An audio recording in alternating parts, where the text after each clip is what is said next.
Hello teacher, we are the group number 1. My name is Janet. My name is Edu Montero. My name is Karen Lema. My name is Michelle Mero.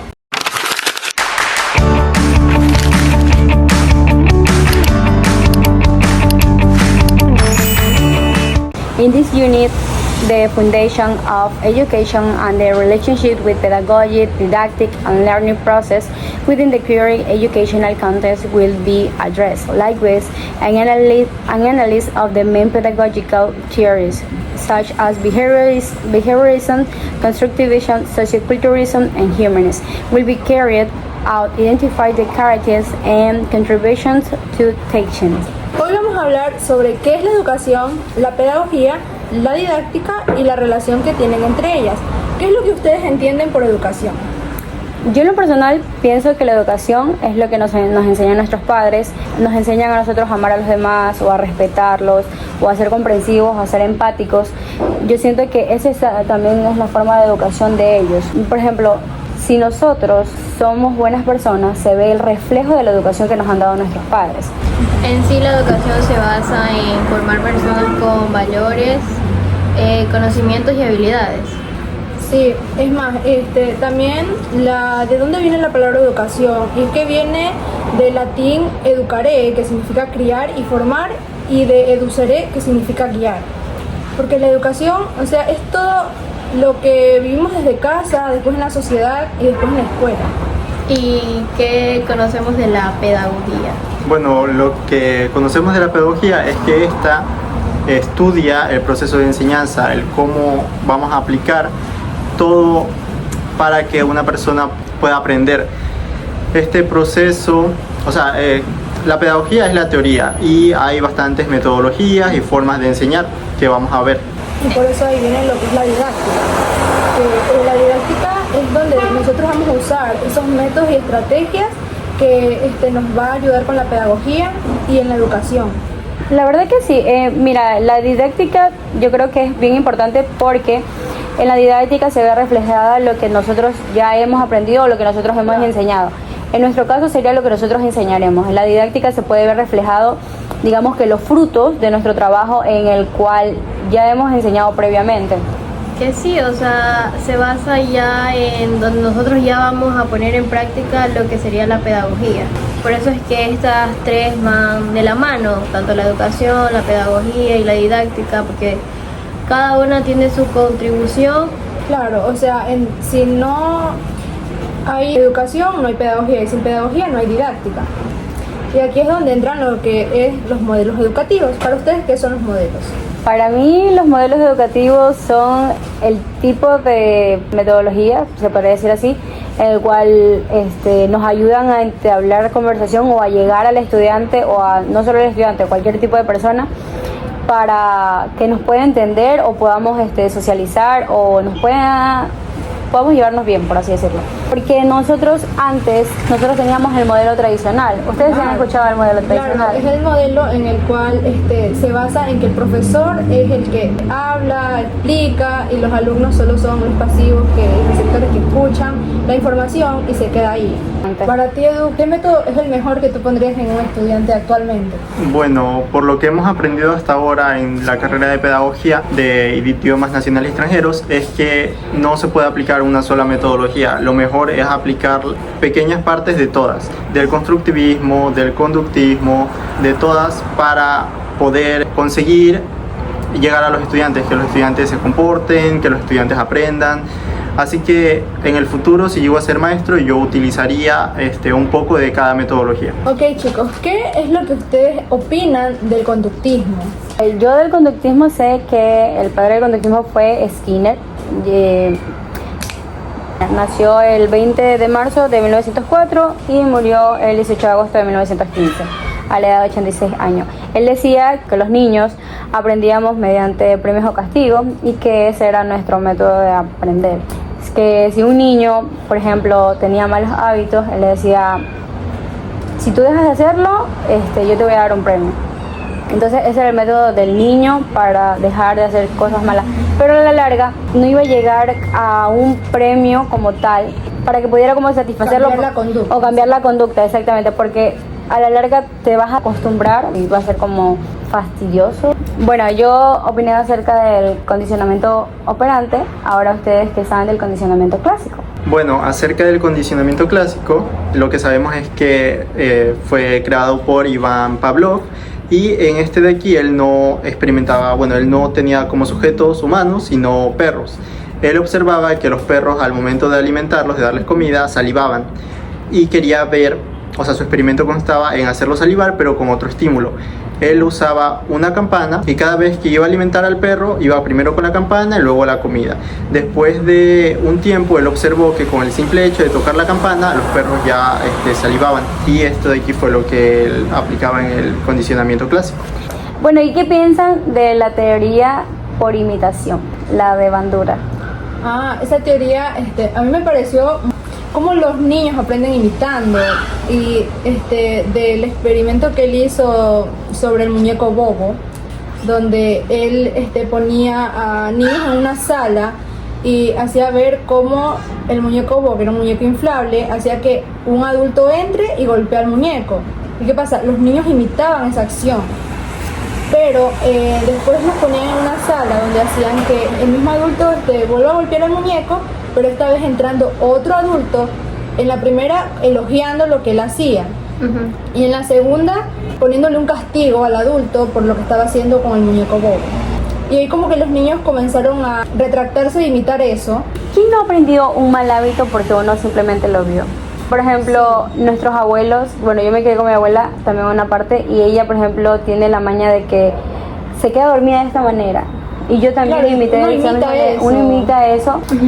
Bueno, Es que me acordé de una imitación que ¿Ya? mi abuela también cuando lava ropa se sube la camisa hasta acá. Y yo ando así también. ¿y tú qué imitación tienes? Yo no imito nada. Ah. Les cuento, chicas, que el aprendizaje por descubrimiento es de Jerome Bruner.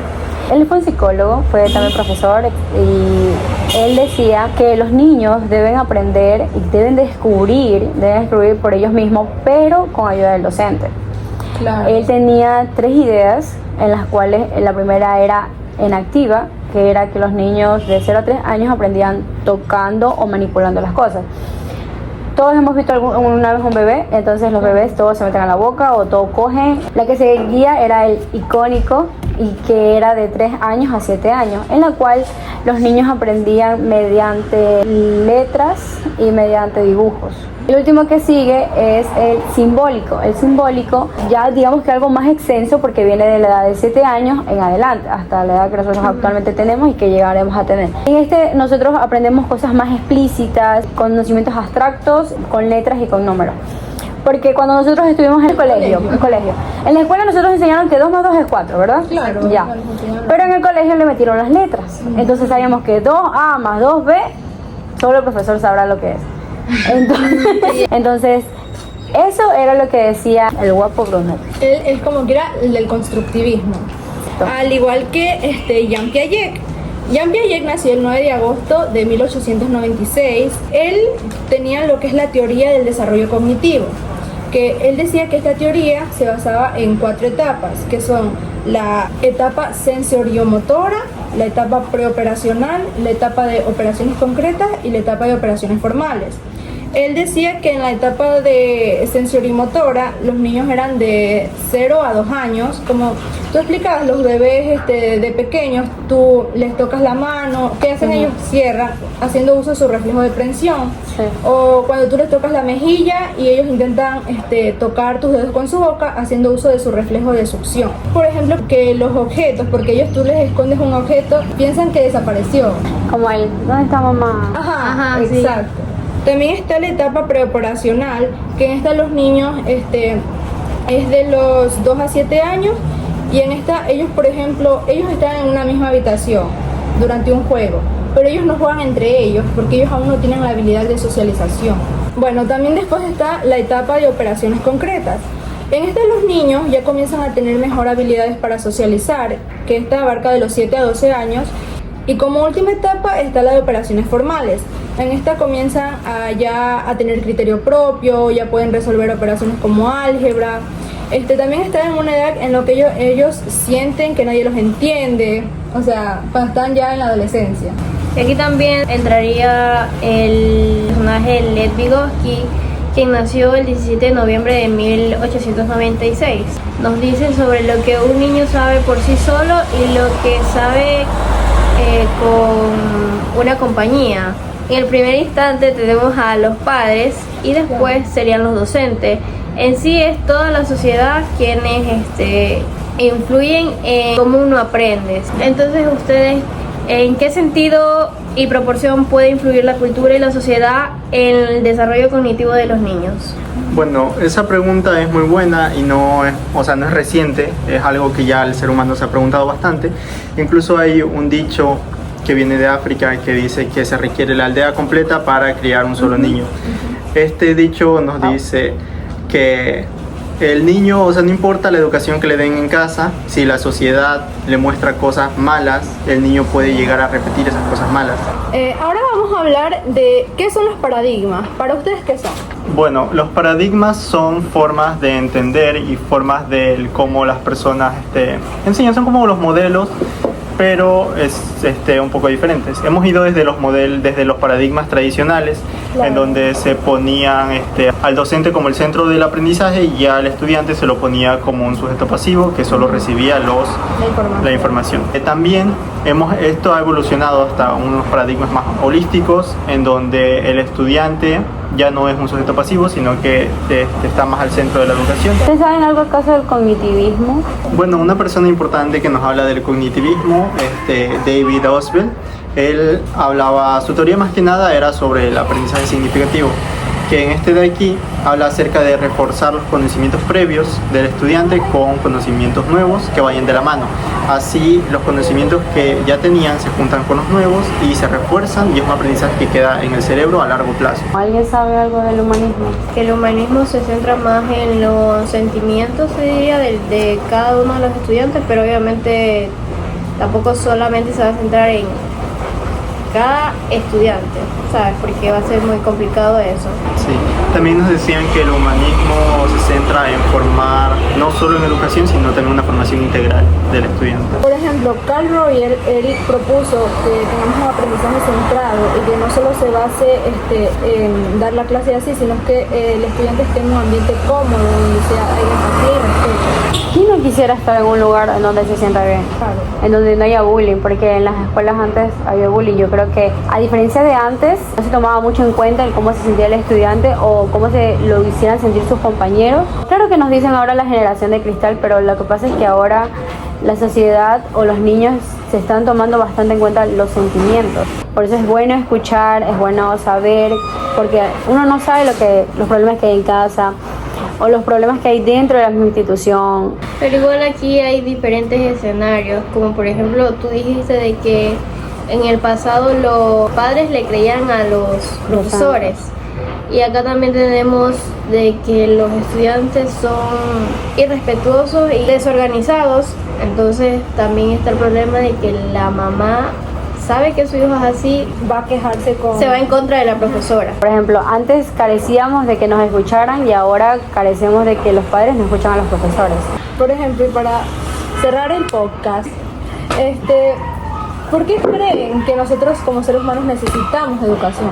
Yo en lo personal siento que eso mostraría bastante cómo nuestros padres han sido con nosotros. Hay personas que no se crearon con sus padres y son mejores personas que las personas que se crearon en una familia entera.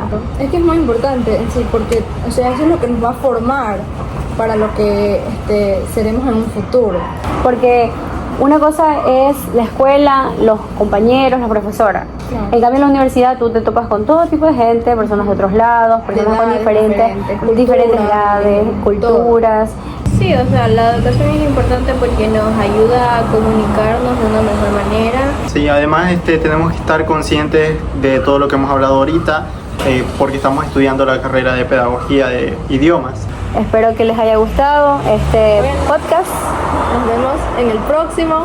Well, after everything we've discussed in this podcast, I think we can all recognize the importance of education, educational models, and educational paradigms. And that was all for today. Thank you for your attention.